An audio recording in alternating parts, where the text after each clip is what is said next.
There's so much preseason hype around the Lady Texters basketball program. So much returning talent, yet they're treating this offseason in preparation for November 4th the same as any other year.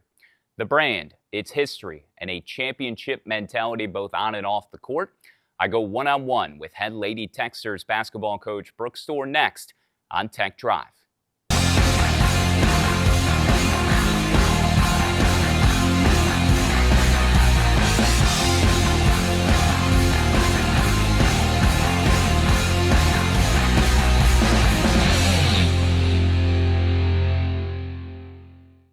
Voice of the Bulldogs, Kyle Schasberger with you, and welcome to Tech Drive. We're inside of 2 weeks to the start of the basketball season. It's amazing, and after talking to Dalvin Hester a week ago, it made all the sense in the world to bring on the head women's basketball coach, Brooke Stoehr. Brooke, thank you. Does it become any more difficult to sleep at night as we inch closer and closer to the start of the Lady Texter season? I don't think I've slept in the last 15 years since I had children, so sleep is irrelevant at this point. You just roll along. How are we feeling? Are we good? Excited. You know, we've got a lot of work to do. I think as coaches, we never think that we're ready. We've had, I think today will be practice 20. We'll have a couple of closed scrimmages as we head into our opener against Arkansas. And, you know, we have a lot of returners back, but we also have brought in some new pieces, some newcomers that are really going to add to the mix. And so trying to figure out that dynamic and what that looks like and how this group needs to play in order to win. And y'all have been together really since July, so it's been a while. I'm sure everyone is hungry to compete against somebody in a different colored uniform. Yeah, this part of the season, you know, it's like football fall camp. You get tired of hitting each other. They're tired of playing against our dream team, our scout guys who do a great job for us. They're tired of playing against each other. We're ready to all be on the same team going against a different opponent. Who are the scout guys, and how did I miss the signups? Because I want to come out there and do you compete. have any eligibility left? No. You've got to be, NCAA eligible. You have to be a full-time student. They have requirements, but they're great. They are a huge benefit to us every single day where they can come in and be our scout team. They're bigger, faster, stronger, more athletic, and so it's a good challenge for us. And we don't have to waste the time of teaching our players, certain things that our opponents are going to do. We can focus on us. Preseason favorite to win Conference USA, selected by the coaches. How does that impact, if at all, the expectations you set forth for yourself, for this team, as they continue towards that November 4th opening? Not at all. It doesn't change anything from the previous 9 years that I've seen a preseason poll here. We're going to show up and work and try to get better every single day. And no one's winning a championship off a piece of paper or some other person or coach's or media's opinion of your team. You show up every day and compete and learn how to win together. And that's what this team, that's what our focus has been. That's what I think our expectations within our locker room are pretty high. And that's what we want. We want those expectations for our program. We want those expectations for our individuals. And I think that's the approach that they got a little taste last year, our returners, and they're hungry for a lot more than what happened last year. The schedule includes back-to-back roadies to start at Arkansas and Fayetteville November 4th, at ULM. Home opener is November 11th against Louisiana Christian. That's a Tuesday at 6:30, so make sure you have that one circled for the home opener. Non-con also includes a trip to Baylor, trip to New Orleans to face LSU. That's a pretty big one, I think, December 13th. And then it's a super competitive slate all ahead of 20-game league schedule starting January 2nd against Sam Houston. Yeah, I think for us, we'll play 18 games in Conference USA, a little different than the men. But for us, it's preparing our group. We're trying to understand that, hey, in order to be the best, you've got to beat some of the best. And you go to, a Big 12 venue at Baylor who's, I think, preseason 15, somewhere around in there. LSU, I think, is, preseason top 5. Obviously, you know what you're going to get from a Kim coach team, and going to Arkansas in an SEC environment on the road to open the season. We want to put our players in that. We also are going to have a tough game against SFA, who's perennial NCAA tournament team. There are going to be some challenges, and we want that. We want to get this figured out by the time we get to January for conference play. We want to be playing our best basketball in February and March, and in order to do that, you have to learn some things about your group. And we've got to be able to put them in some situations that they're going to be challenged and figure out who we are.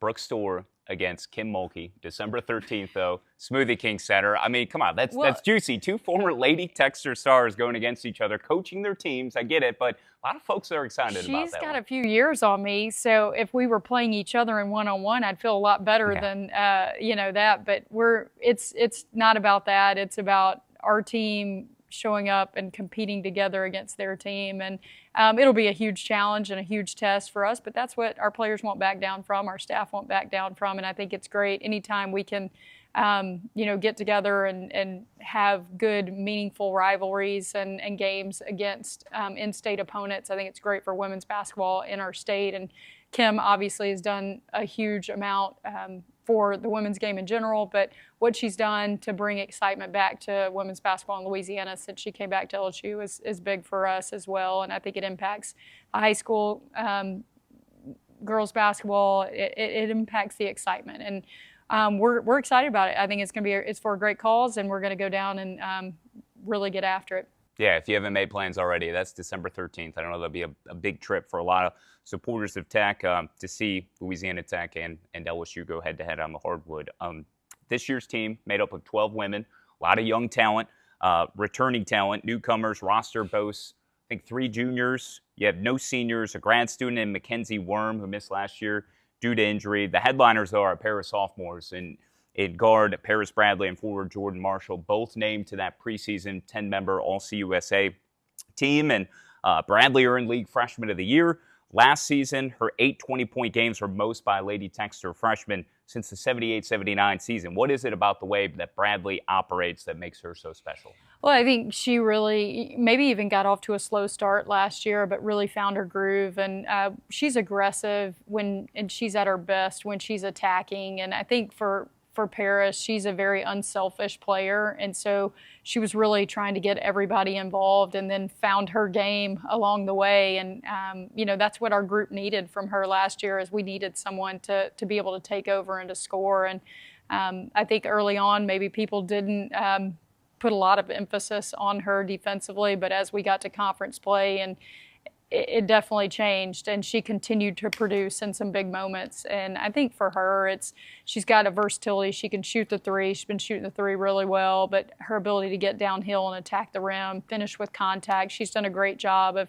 I think she's really focused on, taking care of her body, the work she's put in the weight room, what she's doing nutritionally. I think she's just got a really mature approach to her game and what she's doing in her preparation off of the court, and I think that helps her as well. But she plays with a passion. She's not a very loud person, but when she's in the moment and she's competing, she wants to win. And above all else, she will tell you, I don't care about these. I mean, it's good to get those, individual accolades, but she wants to win, and she's a competitor at heart, and she wants people around her competing in that manner, and she's got the ability to raise the level of play of others around her. She had a game-winning shot against Liberty in the final seconds last year, scored 29 against WKU. Both parents, it's an athletic family. They played at Mississippi State, and she had averaged 14.4 and 3 rebounds per contest. That's the Carrollton, Texas native last season. So much like yourself, Jordan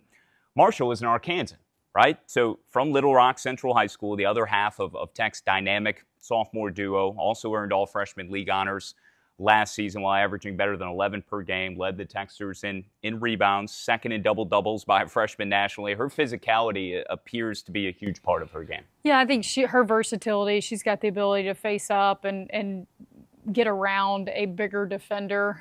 Her athleticism and her ability to defend in the post and use her quickness is really good. She's a very quick rebounder, offensive rebounder, gets to the offensive glass quickly, and has been pretty solid for us around the rim. Her ability to face up and put it on the floor from the mid-range free throw line area. And then she's continued to work on her three-point percentage and range from that aspect. But I think you're going to see an even more mature Jordan Marshall this season. I like her demeanor. I like we've challenged her from a leadership aspect, and I think she's kind of coming into her own in that respect. And I think for us, it's, we look up, and you mentioned it, we've got 4 upperclassmen.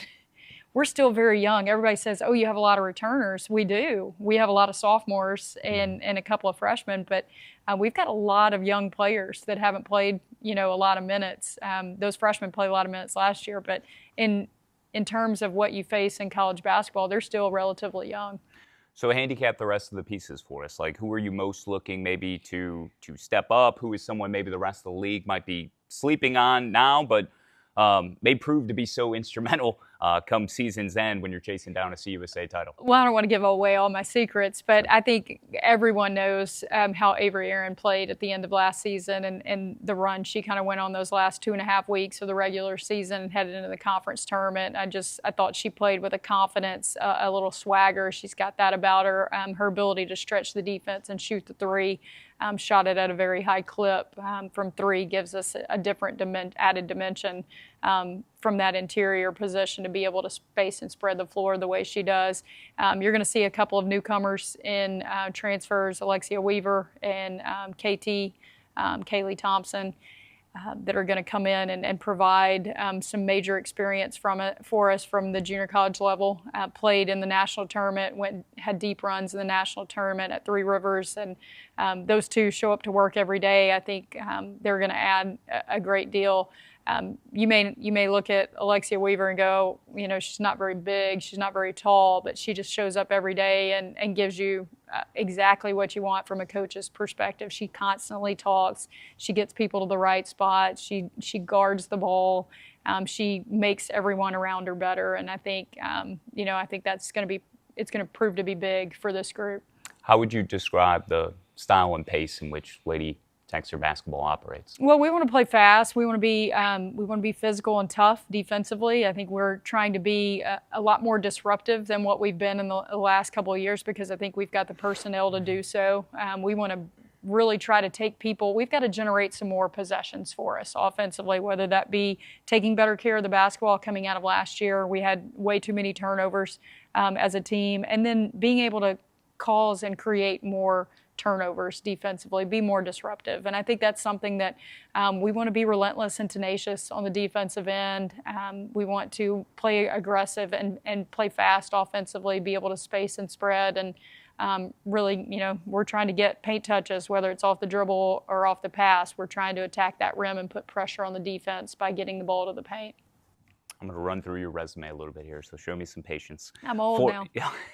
I wouldn't say that. 4 seasons guiding Northwestern State, included 2 NCAA tournament appearances. Now you're entering your 10th season, guiding your alma mater as a legitimate an opportunity that you've had here to make a return to the NCAA tournament, as this program has had so much history but hasn't been to the Big Dance since 2011. You were part of 4 of those when you played under legendary head coach Leon Barmore, including 2 Elite Eights and a Final Four. How would you measure the amount of ownership, pride that you take in your role now, given the brand, given the history, and being the head coach and working to get this program back to the NCAAs? Well, I think I put a lot of pressure on myself to be a good steward of this program. I know what it means to put that jersey on because I know what the people before me as a player imparted to us, whether it be coming in as a freshman and you have the Monica Maxwells, the Amanda Wilsons, Laquan Stallworth, those players, Tamisha Jackson, Betty Lennox, they were imparting the lessons that they had learned from the people before them. And so it all goes back to that of, I want to be a good steward of this program. I want, number one, to love and serve the people in our program in a way that allows them to be successful academically, athletically, and socially. And we've got to be able to model that every single day. And so I put a lot of pressure on myself to do that at a high level. And I think there's a great deal of responsibility and honor in doing so. And it's one thing to have a job, and I've worked at a lot of different places, but it's something completely different when you have a personal investment in this place and in the place that you work. And for me, it's an honor and a blessing and a privilege and something I don't take lightly. And it's something that every day when I wake up, how do I serve this place the best? Not just the people in it, but the program as a whole, because there's so many people that are connected to it. And if you look across college basketball through the years, the number of people that have come through this program and where they are and what they've gone on to do, I think it's extremely significant and something that, I just don't take lightly, and very, very blessed to be able to be a steward of this program. It's beautiful. It's well said. Brooke Stoehr just cut a promo for us and Lady Texter women's basketball. What it means, not just, I think, on the hardwood, but even the entire university, and just how impactful it is. What are some of your fondest memories for playing for Coach Leon Barmore and wearing a Lady Texter uniform with the sleeves? That I can say on camera? Yes. Yeah. Yes. Keep it clean. No. Family show. Yeah. I think it's just, I grew up, I'll tell you this, this is one of my favorite things, but in September 9th, 1990, I was in the 5th grade. And so 9/9/90, our teacher had us do an assignment, and we had to write down our prediction of what we would be doing on 9/9/99. So September 9th, 1999. Of course, I'd forgotten all about this. I roll up to my P.O. box because email wasn't a thing then. Didn't have a cell phone.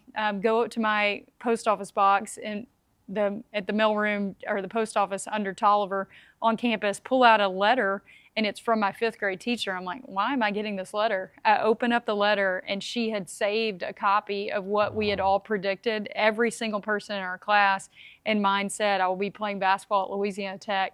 And it was kind of full circle moment for me, but like something I dreamed about as a kid. But then to be able to go out and run out of that tunnel and cut down a net and be a part of a Final Four and learn from Coach Barmore and Kim Mulkey and Christy Curry and the late Kurt Budke, something extremely valuable. But I think above all those things, the wins and the big moments are the moments in the locker room, the being scared to death as a freshman and having a Monica Maxwell, encourage you every day, and, just being a part of that special sorority of that sisterhood of, we celebrated the 25th anniversary my freshman year, and to have all those players come back, the Vicki Johnsons, the Deborah Williams, Janice Lawrence, Pam Kelly, just Angela Turner, the greats, to be a part of that is something unbelievably special.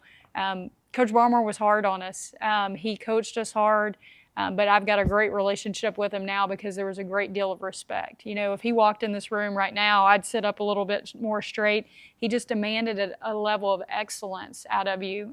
You were scared to miss class. You just did things a certain way because that's what he demanded. The standard was very high, and you didn't want to fall below that standard. You wanted to meet that standard because not just he demanded it, because that's what the program was about, and it's what it stood for. And those are the things that we try to hold dear to and try to have our players do that as well. It's a little more different now because you don't have the 4- and 5-year players. We've got the landscape's changed a little bit, but we've also been fortunate to have, I think 3 years in a row where we had a 5th year, or 4 years in a row we had 5th-year players, and that was really neat to see them develop and grow from that 17, 18-year-old freshman to 22-year-old as they walked across that stage and left Ruston. Coach Barmore, incredible success, won 87% of his games, all the Final Four Crazy appearances. numbers, just stupid numbers. Very stupid. It's why there's a statue erected outside the Thomas Assembly Center. So if you don't know, do your homework and get to know Leon Barmore. How is Coach Barmore doing? He's doing well. Got to visit with him about 3 weeks ago, went by and sat with he and Miss Rachel and visited for a couple of hours. And I love that because I get to hear his stories and we just get to talk. And, he loves Louisiana Tech through and through, always has.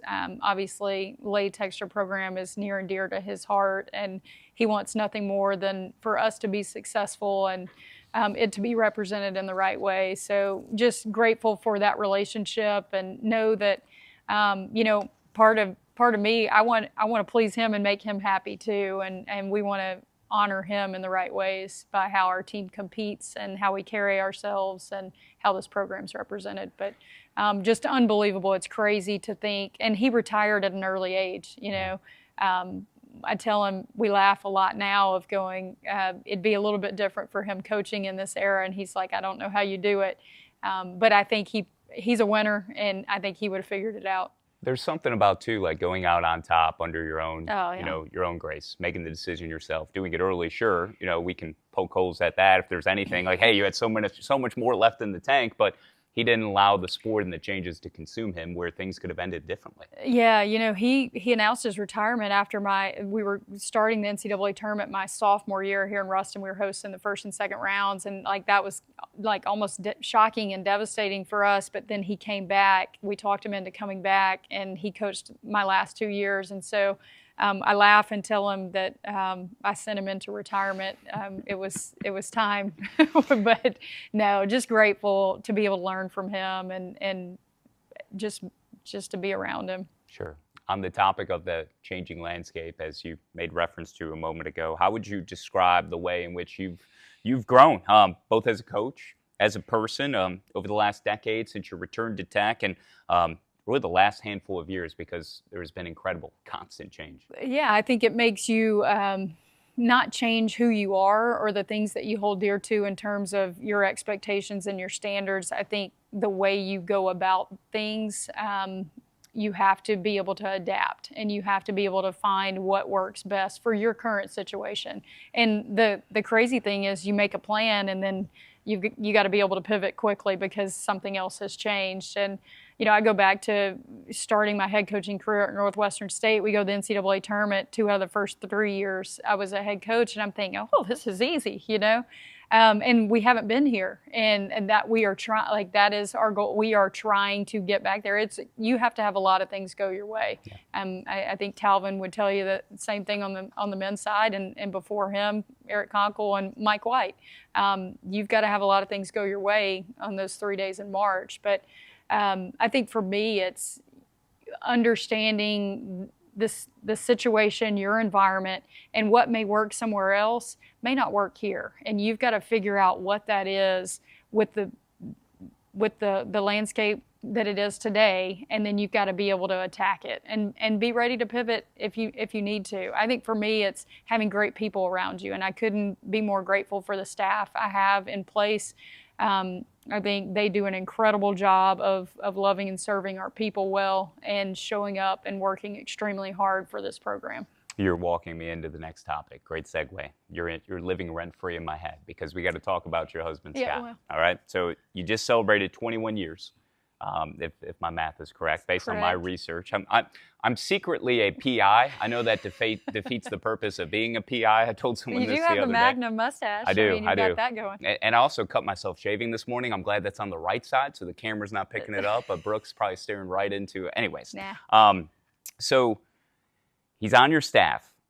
And we chronicled love in softball a few weeks ago with Chelsea Cohen-Krabetsky on the softball staff with her and Tyler. But I'm curious about what you're willing to share about how you and Scott met. Was it at Arkansas Little Rock? No, we actually met at Florida State. Okay. He just got there as an assistant coach. I came as a GA when I finished here as a player in 02, was there 02, 03, and then I went to Little Rock, he went to North Texas, and we got engaged that following year and then got married the August of 2004. Had to think about my time there.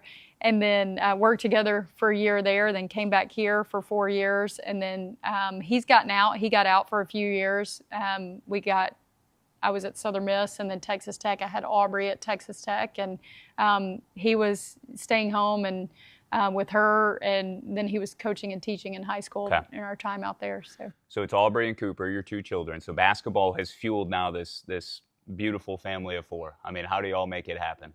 With the sport consuming your day-to-day, you're working together, you're his superior, right, in some ways, yet he's your husband. Yeah, I think it's hard. I think we understand the dynamics of a team. We laugh and joke and use the hashtag Team Stoehr a lot, but we got great marital advice through our premarital counseling from Tim Jackson that told us, don't ever forget, y'all are both very competitive, but you're always on the same team.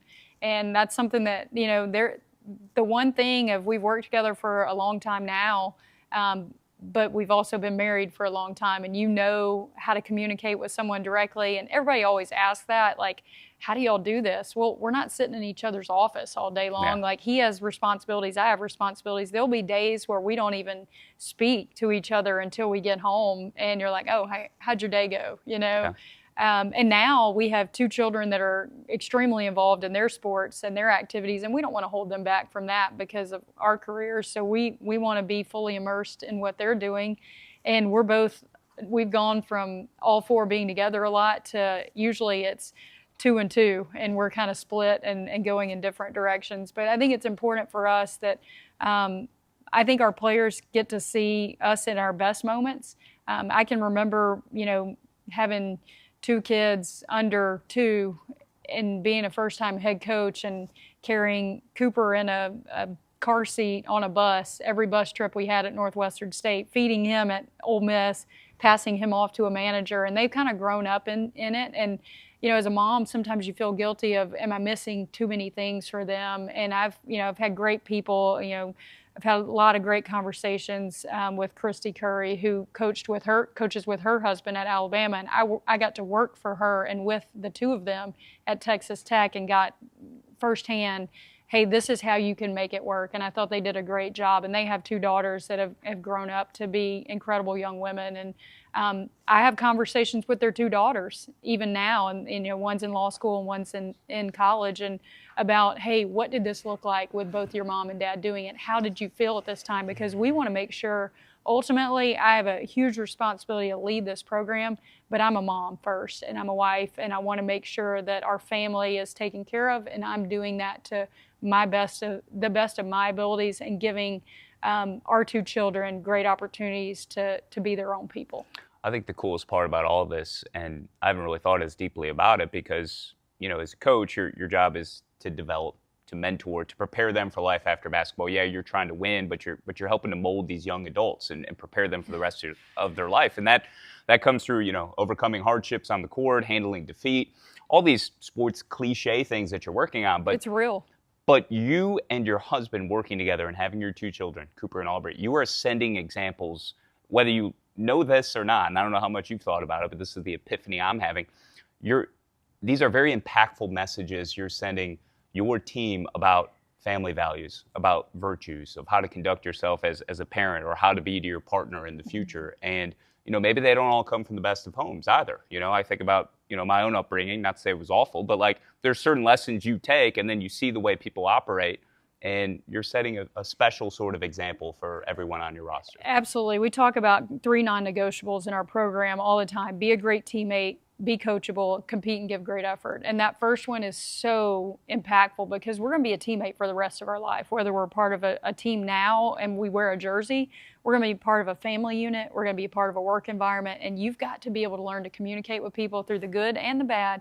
You're going to see us at our best, you're going to see us at our worst, and how do we respond from those situations? I mean, there are things that, as leaders, as workers, as spouse, partners, whatever, we'd love to take back, or things that we've said, but we also, it's the importance of that doesn't have to be the end of your story. How do you move forward from that? How do you learn from that? And life's about growth. Life's about learning through mistakes, learning through adversity, learning through wins, learning through losses. And if we can just give some glimpse of, hey, we're all human, we all have issues, we all have problems, we all come from different circumstances, but the beauty of being a part of a team is that you've got support and you've got people that are going to help you through that. They're going to challenge you, and maybe we challenge them sometimes more than they would like. I think we would all probably look back to our upbringings and think that it's on some level, but I think that they know deep down that we care about them and that we want what's best for them. Sure. I've always said, you shouldn't be defined by your worst moments. You should be defined by the way in which you respond. Absolutely. So, I'm picking up what you're putting down there. And you touched on other pieces of your staff, too, before I brought up Scott. But it takes a village. Like, your entire staff, support members, so critical in the effectiveness of the entire operation, coaching, development, recovery, logistics, and recruiting. No doubt. I think Olivia Grayson, Caleb Livingston, and Josh Ashley do an incredible job of spending time with film, with our players. I think they're beautiful, brilliant basketball minds, but they genuinely care about humans. And I think that, oftentimes we can get caught up in, I like to call it playing dress up, because we're sitting on a sideline and, we don't dress up, but because we want to be like we are every day with our players.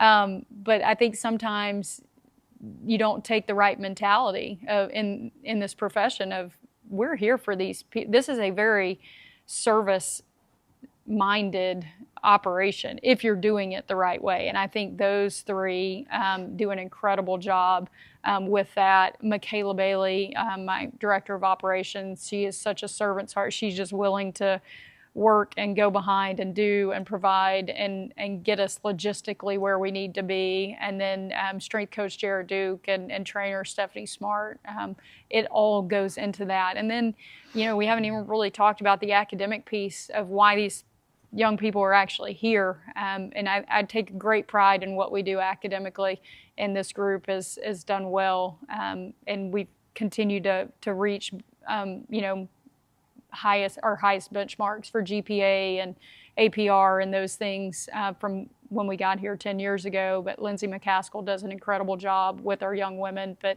I think it goes back to we get to pick our family in this, and we get to recruit, and we get to bring in. And so it's really neat to be able to watch them grow and develop in that aspect. And in order to do that, you're only as good as, I'm not real smart, but I'm smart enough to get people that are smarter than me around me. And I think that we work really well together in that respect, and I'm really grateful for those people and that they're pouring into our young people every day in this program. That's awesome. This should be certainly a special year. So much coming back. The expectations are as high as they've ever been. But as to your point, very early in our visit, you know, you're treating it no different than any other year, in spite of what the prognosticators are saying. And certainly might make for an exciting swan song in Conference USA. We'll see. We're still dotting I's and crossing T's. But I know you're pretty jazzed up, too, about what the future means in a move to the Sun Belt, whenever that might be. Yeah, I think I have history in the Sun Belt as a player. My first 3 years played in the Sun Belt, and there were great rivalries with Western Kentucky, who's now in Conference USA, but Arkansas State. We've had rivalries with Southern Miss, obviously, when they were in Conference USA before they left to go to the Sun Belt. Marshall as well, being a former member. But just those times, I think it's going to be great for our fans to have more, you know, geographic ability to travel and get to those games. We'll have more regional rivalries. I think it will help with our fan base being able to feel like they're a part of that and go to some of those road games. I can't tell you the number of fans I've talked to that are excited about, you know, going to Jonesboro, going to Lafayette, going to Monroe. We've tried to play those teams in the non-conference, so that will force us to adjust our non-conference a little bit. But I think it's huge in a lot of ways in just kind of where we are. I'm excited to be able to get back to those early roots of when I played growing up in this program too, watching those rivalries. And for this year, there'll be a new voice calling games on the radio as well. Sam Newcomb will be the new voice of the Lady Texers. Y'all have been spoiled in many ways with Malcolm Butler and Kyle Roberts, and now you're going to get a new whippersnapper coming in who I know is chomping at the bit to be the soundtrack of the Lady Texers. Yeah, we're excited to welcome Sam to the Lady Texter family. I think he'll do a great job, but we have been, and you know, I do, like Malcolm called games starting my sophomore year, so he's been around for a long time and obviously grew up with both he and Kyle grew up as Lady Texter fans and know the history and tradition, and I don't think that happens very often in women's college basketball to have two radio play-by-play guys for that long, and they've seen a lot and been a part of a lot and experienced a lot, so we're grateful for them, but excited to welcome Sam and have him learn from those two guys and obviously from you, and tell the story of this group and this program, and hopefully what is to be an exciting year. Brooke, this has been awesome. A final thought from you. What will define a successful season for the Lady Texers this upcoming year? Well, I don't want to sound cliche, you know, like all of us coaches like to speak, but I want this group to show up every day and compete, because I think we've got enough talent in that locker room. We can't control injuries. We can't control, you know, circumstances that, you know, are beyond our control. But what we can control is our effort and our energy and the way we play together for one another. And I think if we do that, I think we've got enough talent in this and enough depth in this locker room to do some special things this season. I think they're going to be challenged in this non-conference schedule. I think it's going to prepare us well for conference play. But I look for us to go out and compete extremely hard, wear that uniform with a ton of gratitude and a ton of respect, and play with a ton of grit together. That's awesome. Brooke, thank you so much for coming by, being a part of the Tech Drive. Hopefully this wasn't too painful for you. It's not like a dental chair, right? No, it was Okay. awesome. All right, And good. you're wearing your Lady Texter blue. I appreciate that. I made sure to support Playing that out repping the well. brand. Brooke Stoehr, thank you. November 4th, season opener at Arkansas. Home opener, November 11th. Yeah, we've got a great opportunity to come get behind this group, and I want this community and this region, this area to really get behind this group and don't miss out. I think they'll be exciting to watch.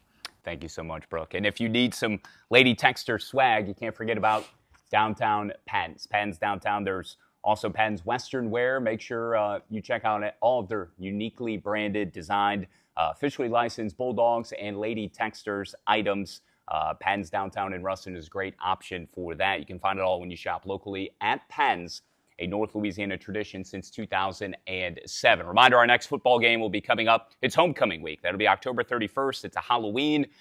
We will be on the air along the network 90 minutes prior to that, but Sam Houston State will be in town. That is Friday, October 31st. Go to LawTech.sports.com. You can get a full schedule of all the events going on that week for homecoming. Appreciate you so much tuning in. For Jack, for Carson, for GB, for Kyle Cavanaugh as well. I am the voice of the Bulldogs, Kyle Schasberger. Thankful to Lady Texters head coach Brooke Stoehr as well for joining us on Tech Drive.